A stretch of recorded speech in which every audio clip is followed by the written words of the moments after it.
Hi, thanks for joining today's session, Getting Started with Amazon FSx for NetApp Ontap. My name's David Stein. I'm the Principal Business Development Manager, and we were joined today by Amit Barwalkar, who's our Senior Solutions Architect, who'll be doing a demo of the service at the end. For the agenda today, we'll first talk about why fully managed file storage in the cloud matters. We'll then give an introduction to our new service, Amazon FSx for NetApp Ontap. We'll then go into a feature overview, and then we'll talk about different migration and hybrid workflows with your on-premises environments. And then we'll close out with a demo of the service. First, let's start with the introduction of why fully managed file storage in the cloud. File data is everywhere. It's rapidly growing and it rarely shrinks. A lot of this data is unstructured data in the form of things like office documents, media files, engineering files, stored in various user shares and team or department shares.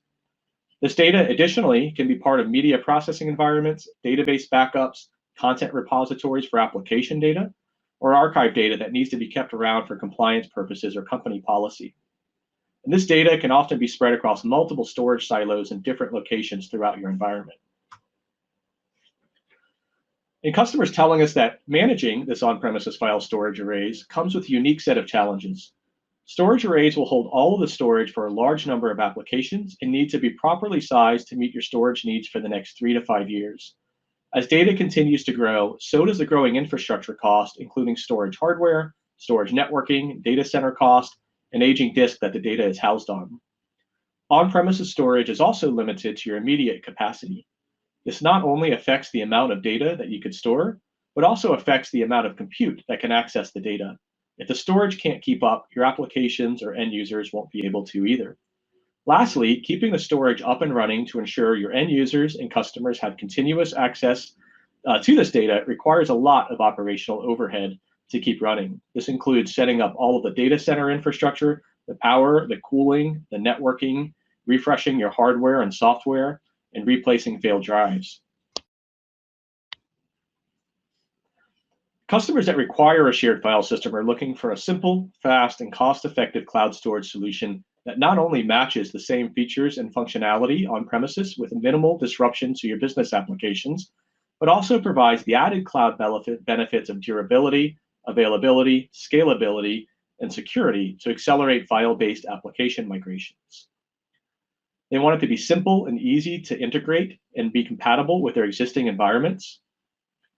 Cloud-based storage options should provide the features and performance that customers expect, similar to or better performance than on-premises for their applications and users, as well as native integration with things like Active Directory, and meeting data durability needs with the file system that can take snapshots, backups, and replicate data for disaster recovery, as well as things like managing security with encryption at rest and in transit. And they want a range of options that maximize performance and cost with SSD and HDD options. They want to reduce over-provisioning with not having to pay for storage they're not currently using, and also eliminate the need to refresh the hardware every 3 to 5 years, which can be a time-consuming task. So to help with this, we introduced a service back in 2018 called Amazon FSx. FSx stands for File System Variable, and it's a feature-rich and highly performant file system that's fully managed by AWS using third-party file system software. We launched in 2018 with Amazon FSx for Windows File Server, built on a Windows OS, as well as Amazon FSx for Lustre, a high-performance Linux-based file system built on the common open-source file system protocol or file system software called Lustre. And then now introducing just this last month in September of 2021, our third addition to the FSx family, Amazon FSx for NetApp Ontap, built on the popular on-premises NetApp software called Ontap. And the idea is that we're going to give you like-for-like capabilities and performance to software you're already used to using. As a service, we're here to provide fully managed hardware and software using software that you're already familiar with, so you get that like-for-like features, and you don't have to re-architect your workflows or your setup to use it in AWS. So when you look at things you don't have to manage with Amazon FSx, on the left-hand side, you have the hardware column, and this is pretty inherent to anything you might be doing in AWS. Just by using native AWS services, you no longer have to worry about setting up and managing your data centers, dealing with power or cooling and networking, dealing with procurement and installation of your hardware, which includes all of your servers and storage. What customers are asking us for is how can you take that to the next level? We also don't want to have to install our file software and do firmware and OS installation and upgrades. We don't want to deal with configuration or release compatibility by doing constant software patches and updates. We don't want to have to pay for our licenses separately and manage that as a separate cost. And we don't have to manage our own backups or security and things like end-to-end encryption. So introducing our new service, Amazon FSx for NetApp Ontap. Built on the FSx platform, Amazon FSx for NetApp Ontap offers a fully featured NetApp Ontap OS in AWS. Ontap is a storage operating system built by NetApp that's trusted by many enterprise customers, and it supports a wide array of enterprise level data management features such as multi-protocol access from Linux and Windows, snapshots and cloning technology for data durability and dev workflows, replication, as well as storage efficiencies to make sure that you're able to store a lot of data in less disk space than you previously had to. But it gives you the simplicity, the agility, and scalability of an AWS service, meaning you pay as you go, you can spin up and spin down as needed, a one-click deployment option, and you get things like tiering built in and integration with other AWS services. The use cases that customers have for NetApp Ontap, regardless of where they're running, tends to fall into a couple different buckets.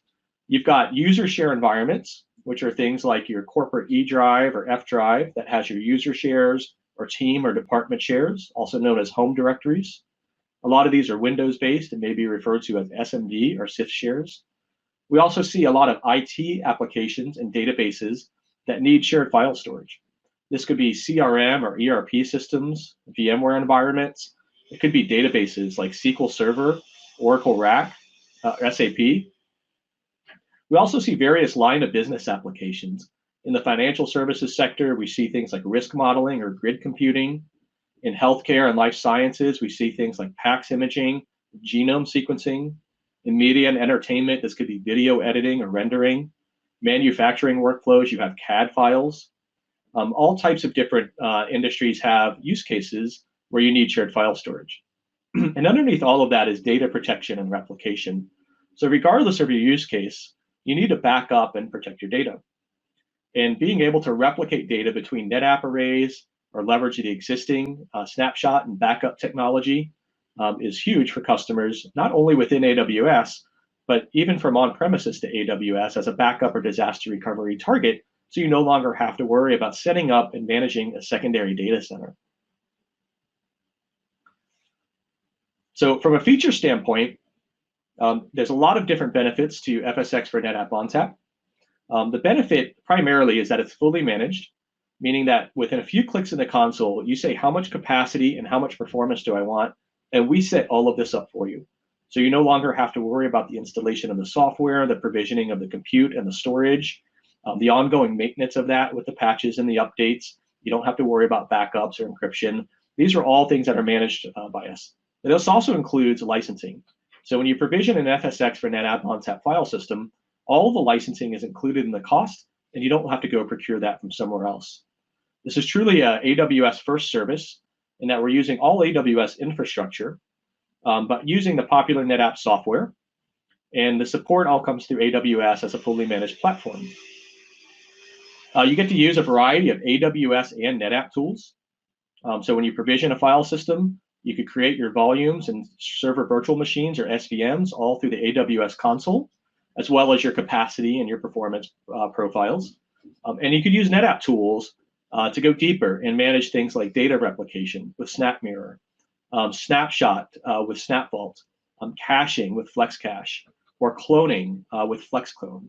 All of this is available and managed through the NetApp toolset. From a performance perspective, we perform really well. We work closely with NetApp to ensure that you're going to get similar or better performance as on-premises environments. We have multiple gigabytes per second of throughput. You have 3 throughput options per file system you could provision. of 512, 1 gig, and 2 gigabytes per second. And you get hundreds of thousands of IOPS and sub-millisecond latencies. And we have a lot of in-memory caching that really helps enhance performance. We also offer automatic tiering to low-cost and elastic storage. So for workloads where you have a lot of infrequently accessed storage, this could be a very cost-effective solution as we're able to intelligently move data down. And we'll show more of that in the coming slides. And you also get storage efficiencies with things like data deduplication, compression, compaction, and thin provisioning. From an accessibility standpoint, we offer multi-protocol access. So you could use NFS, SMB, or iSCSI. And we're accessible from any AWS Linux, Windows, or Mac OS, as well as native integration with services in AWS like ECS, EKS, EC2, Workspaces, AppStream, and you get concurrent multi-protocol access as well. So if you're doing workflows where you need both NFS and SMB, ONTAP has been doing this for years, and you could do that just as well in Amazon FSx. We're secure and compliant by offering full encryption at rest and in transit. And we integrate natively with third-party software and auditing software like antivirus software and auditing software like Varonis or Trend Micro. And we integrate natively with your own Active Directory environment for identity-based authentication. And we offer security and compliance with things like ISO, PCI, SOC compliance, and HIPAA eligible. Really anything that you could do on ONTAP today, you can do in Amazon with Amazon FSx, because we have a full version of ONTAP that you know and expect from using it on premises today, but with all the benefits and accessibility from AWS. From a tiering perspective, so we mentioned on the previous slide that if you have infrequently accessed data, we could tier it to a colder class of storage called our capacity pool tier. And this slide previews a little bit about how that works. When you provision an FSx for NetApp file system, you provision an SSD tier, and this could be up to 192 terabytes in size. And all of our FSx file systems are multi-AZ, meaning that when you create a file system, we automatically set up 2 file systems and 2 AZs, and we replicate the data synchronously and do all the failover and failback, ensuring that you have high availability. This tier is optimized for performance, and you want to size it to meet the needs of how much frequently accessed data you have at any given time. In most customers' environments, we expect that to be 20% of their total data set. Also, you'll get a capacity pool tier. This is a tiering policy that's set at the volume level. Each volume can have a different tiering policy.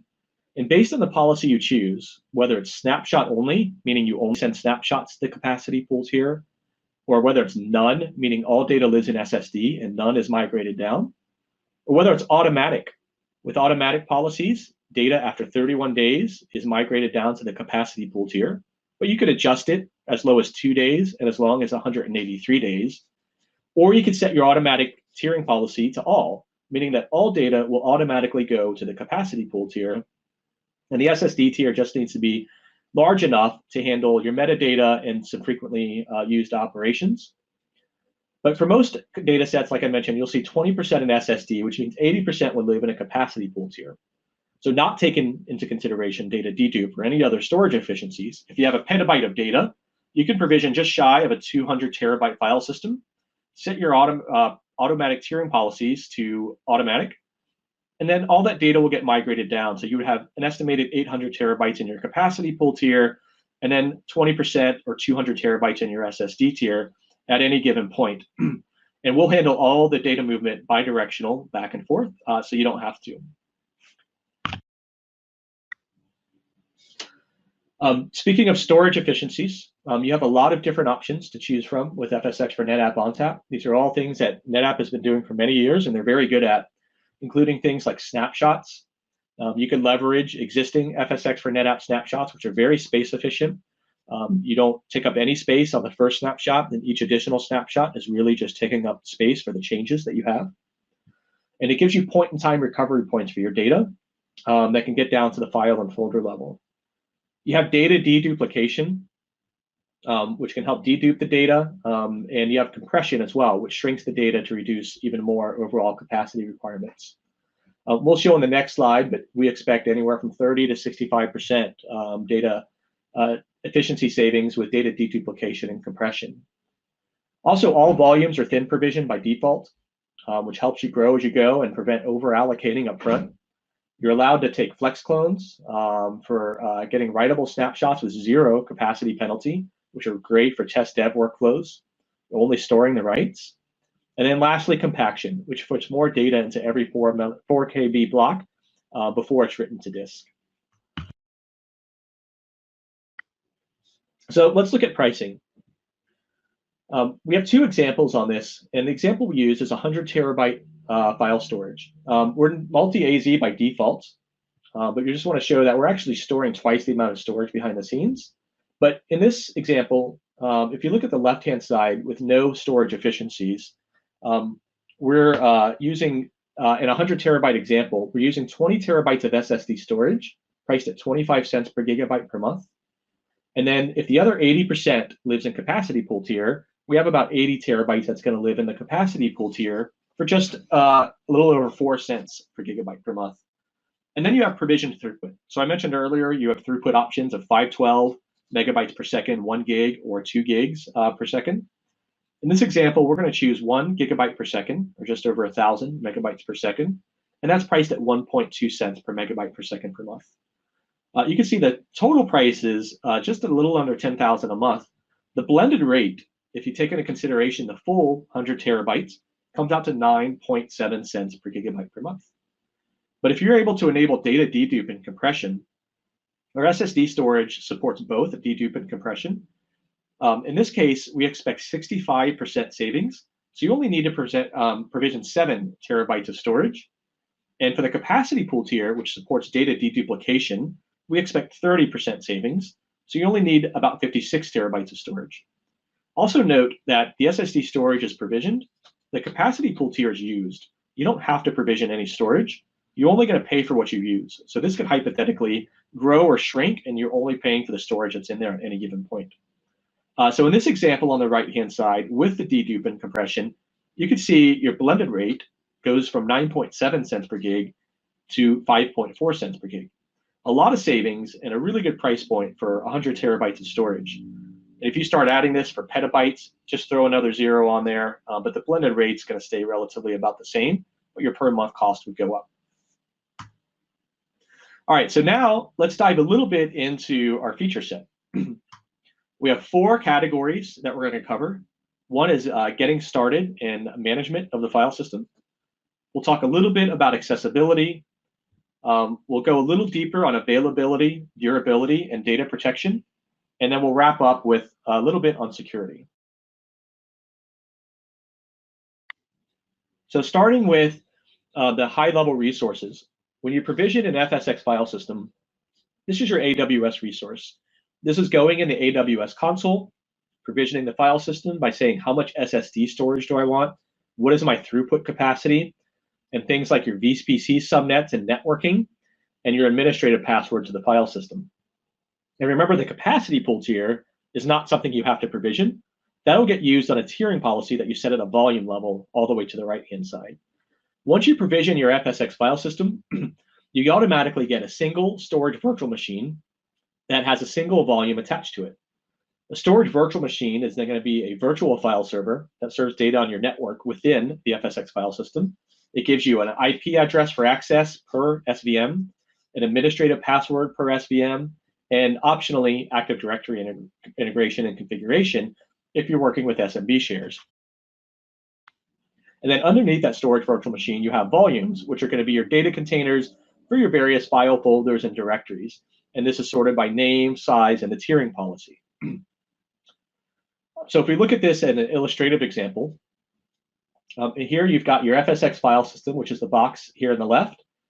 So this is what you create by saying how much capacity and how much throughput do I want? What are my networking and security groups? And then within that FSx file system, you've got multi-protocol. You can do NFS, SMB, or iSCSI, your management layer. And then you create the storage virtual machine, and then you create this volume down here at the bottom. But let's look at an example where you might have multiple SVMs. So by default, we'll create one SVM for you. And here we've got 2. So you have SVM01 and SVM02, each with their own multi-protocol layer, their own volumes within it. So in SVM01, for example, we just have 1 volume. In SVM02, we have 2 volumes. So your SVMs, again, this is all configurable through our console. You don't need to use the NetApp tools for this. And you can slice it a couple different ways, but your SVM can be by organization, and then your volumes can be different departments within that. You can have the SVMs be per department and the volumes be per team. Customers carve it up several different ways, but you've got a lot of flexibility about how you create your FSx file level infrastructure and then create storage virtual machines and volumes within that. With AWS management tools, you have access to the AWS management console, or optionally, you could use the CLI or API or SDK. Again, this is where you're going to provision your file system with your file system resources with capacity and throughput, your SVMs, and your volumes. And then you have NetApp management tools. NetApp management tools can use NetApp Cloud Manager for GUI-based access, or the Ontap CLI and API as well. And here's where you'll use advanced features to do things with a Snap Vault or Snap Mirror or FlexClones as an example. And you can also use this to integrate seamlessly with other NetApp arrays that either are FSx-based or on-premises. From an accessibility standpoint, you've already heard me mention that this is multi-protocol. So this means we'll support NFS, which is Linux-based file storage, SMB or CIFS, which is Windows-based, and then iSCSI for block-based. Within AWS, we'll support any EC2 instance running Linux, Windows, or Mac. And you also have integration with native container services like ECS, EKS. You could use end-user compute things like workspaces for virtual desktops, Amazon AppStream, or VMware Cloud on AWS. If you need to peer it between VPCs, you can integrate this with AWS Transit Gateway. And then you can access it from on-premises using VPN or Direct Connect. And this is going to be typically in use cases where you've got your end-user clients for user shares or department shares, like laptops or desktops. We also have some hybrid environments that we'll show in a couple slides forward that talk about caching as well. Availability and durability. So with multi-AZ file system, the file system is comprised of 2 file servers in 2 separate AZs, each with their own storage, and data is synchronously replicated across AZs in an active-passive model. So with a multi-AZ setup, if you have a hardware component failure at the file server layer in one AZ, we'll automatically repoint your network settings to go to the other availability zone. And since it's synchronous level replication, all the data that was written to the one AZ is going to be available in the other. So in this case, you would just reroute your compute to go to the second FSx file system.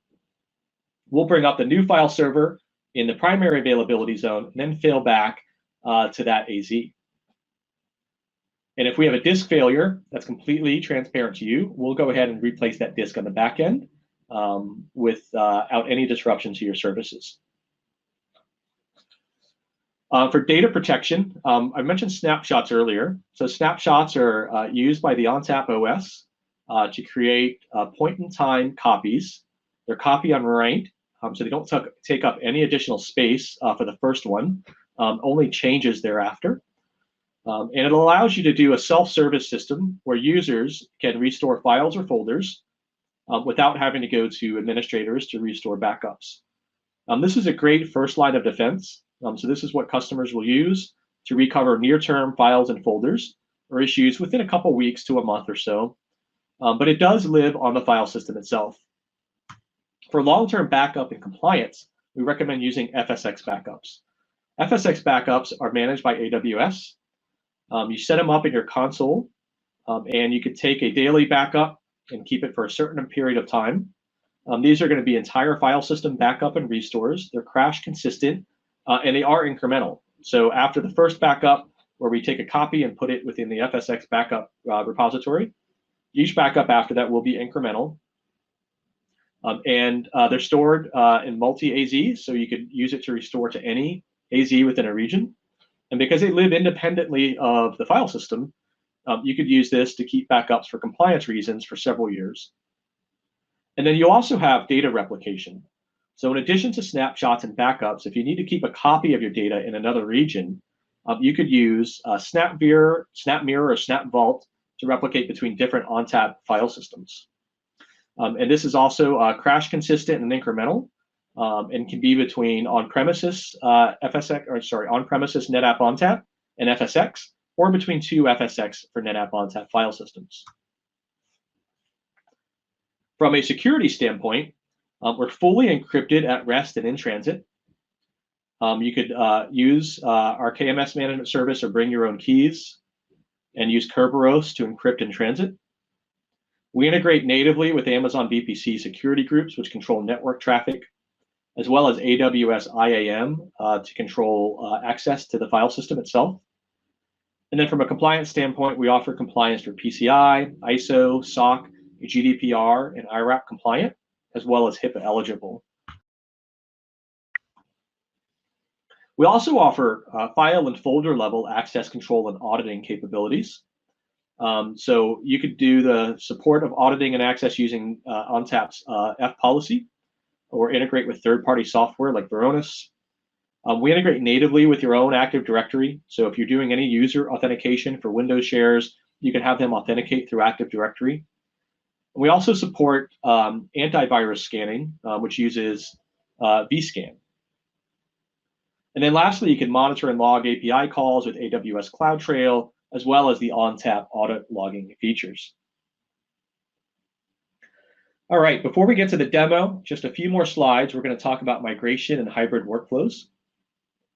So this is sort of a decision tree, but if you're deciding on how to best migrate to AWS and you realize FSX for NetApp Ontap is exactly what you need, maybe as a primary migration or maybe as a burst workload, you can go ahead and start migrating.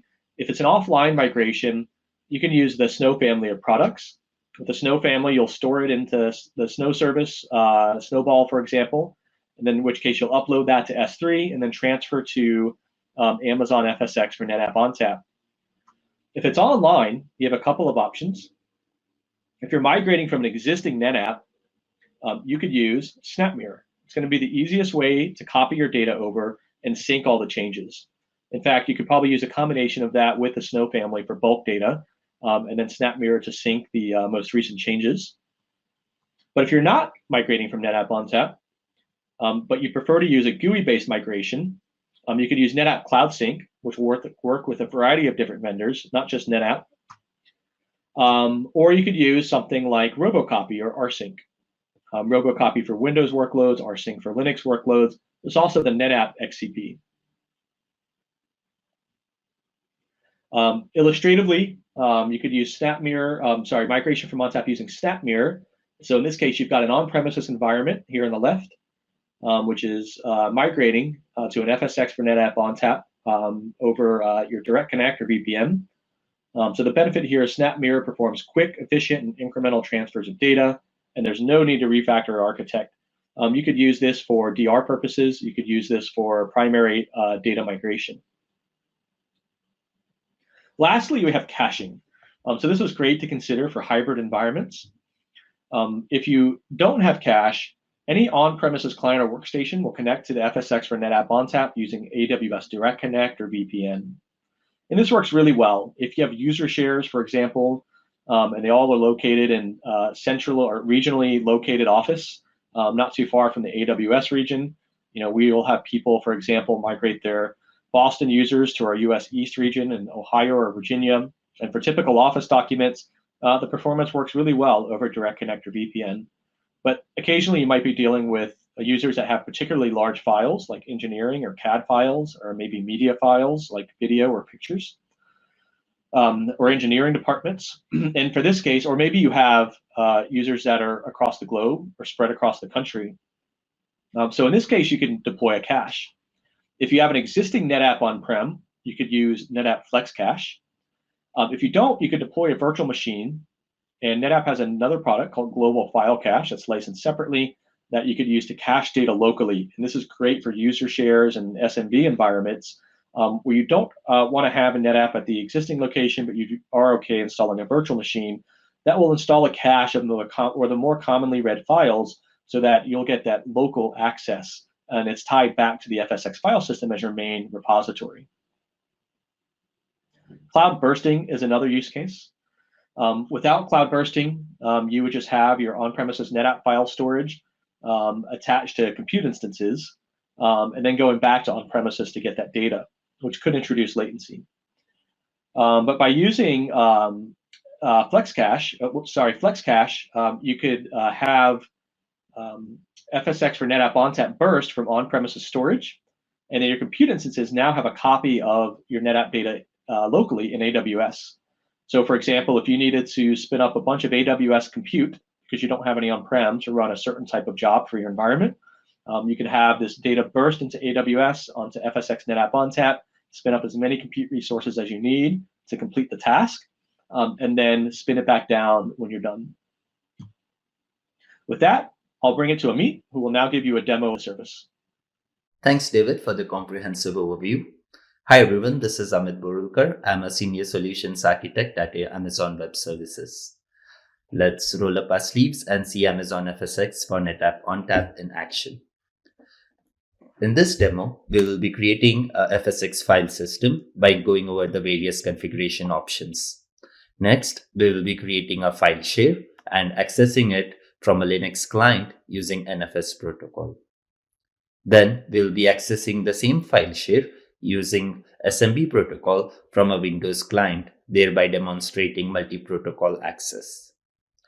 We will be then concluding the demo with the FlexClone operation.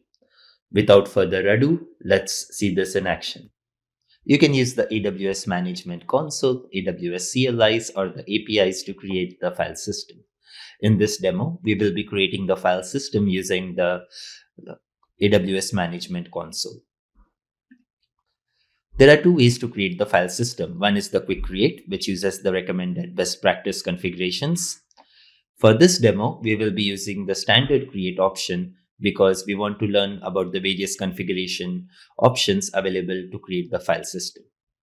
Let's give a name to the file system.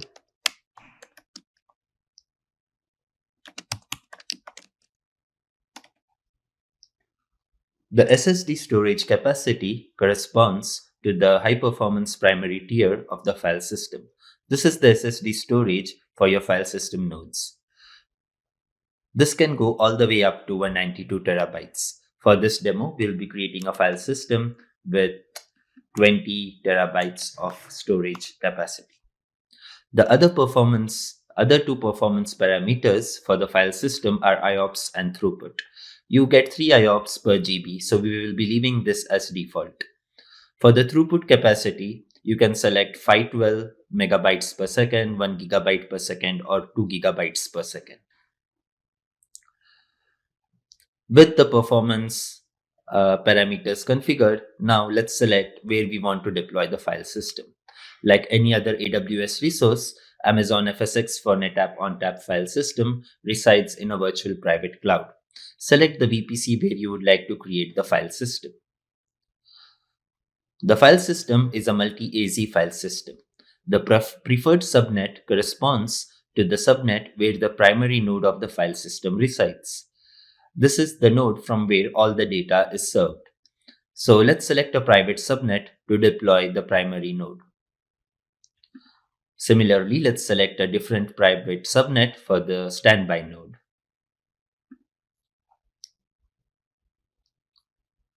With the networking configured, let's take a look at some of the administrative management options for the file system. We also want to access the file system using ONTAP CLI as well as NetApp Ontap REST APIs. So let's provide a password to access the file system. So this is the ONTAP file system's password. During this demo, we'll be using this password at a later time. Let's create something called as a storage virtual machine. A storage virtual machine is a virtual file server that has its own administrative access and IPs to serve data. You can think of it from a multi-tenancy perspective of a same file system. So if you have a single file system and you have different application teams consuming data from the same file system, you can create multiple SVMs corresponding to each application team. Let's create a sample storage virtual machine. Since we will be accessing the data using SMB share, we have to join this SVM to an Active Directory.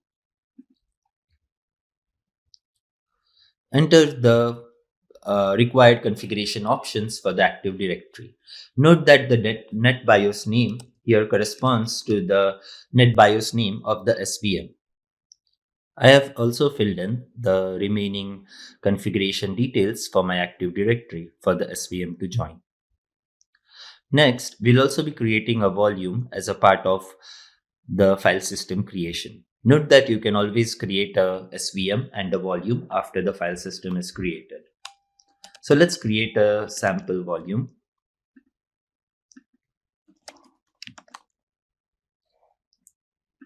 Note that all the volumes that are created are thin provisioned. We will also enable storage efficiency for the volume. Storage efficiencies enabled allow us to take advantage of ONTAP's deduplication, compression, and compaction, thereby allowing us to uh, reduce our TCO. Capacity pools allow you to tier the data from the high performance primary tier to the capacity tier. Capacity tier is a flexible, elastic pool that can grow and shrink as needed. This allows you to virtually store unlimited data in your file system. There are four different capacity pool tiering policies based on what data blocks are intelligently tiered to the capacity pool. We will be leaving this to the default auto. With that, let's go ahead and create the file system. Note that it takes close to 15 to 20 minutes for the file system to be created. This is the Linux client from where I'm going to access the NFS share. So first, I need to create a location where I need to mount the share. So let's go ahead and do that. Next, I need to mount the NFS share at this location. So let's go back to the console. Select the volume that we want to mount. And let's take a look at that attach instructions. So I'm just going to copy this. Note that this corresponds to the DNS name of the SVM. Demo vol is the volume that we created. And let's go ahead and mount it. Great, looks like the mount operation has succeeded. To verify write capabilities, let's create a file on this file system, on this share.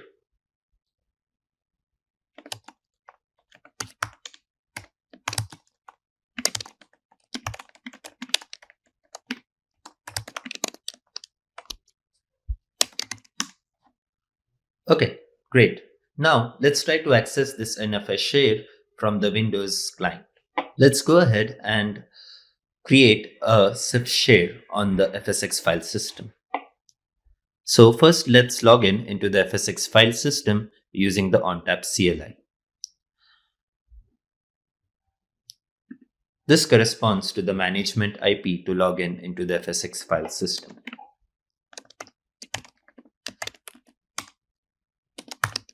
We'll be using the password that we had used when we were creating the file system.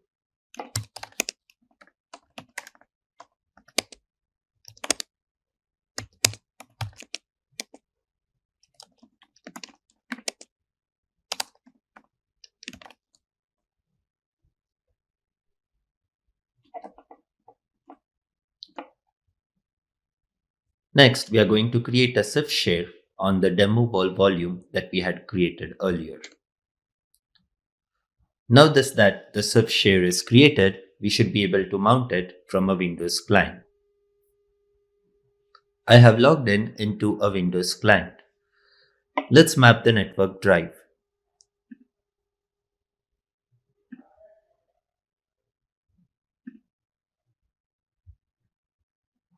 The SMB DNS name corresponds to the file share's domain name.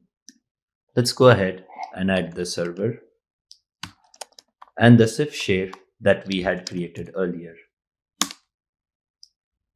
Great. This was able to create to the same volume using SMB protocol. And as we can see, we can connect to the file that we had written to from the Linux client. Thereby, FSX Ontap allows you to have multi-protocol access where the same volume can be read and written from both Linux, Windows, as well as Mac clients. Now, let's go ahead and create a clone of our demo wall using FlexClone technology.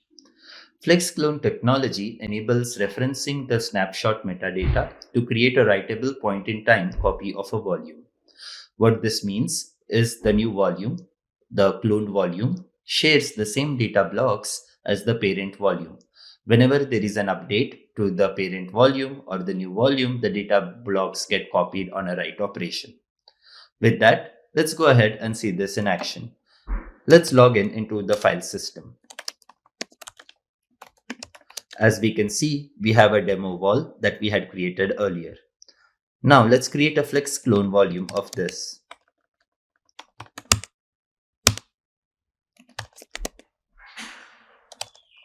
Let's name this as cloned wall, read write, and the parent is demo wall, and we want this to be mounted at cloned wall.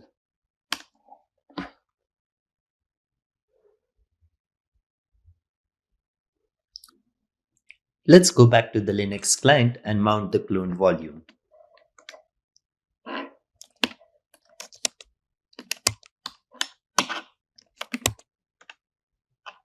As we can see, we can access the data files from the cloned volume.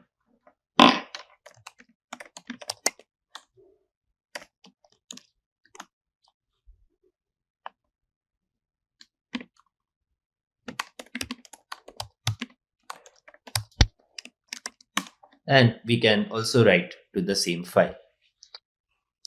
One of the applications for FlexClone is a CI/CD pipeline.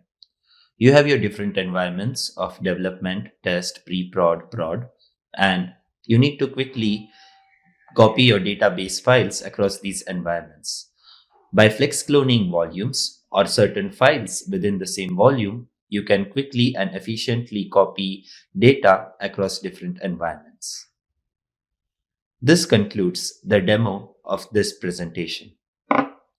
We hope that you found the presentation and the demo useful. And we would like to conclude the presentation with a list of resources to the official documentation page, as well as a link to the hands-on workshop for the Amazon FSx for NetApp Ontap file system. Thank you for your time.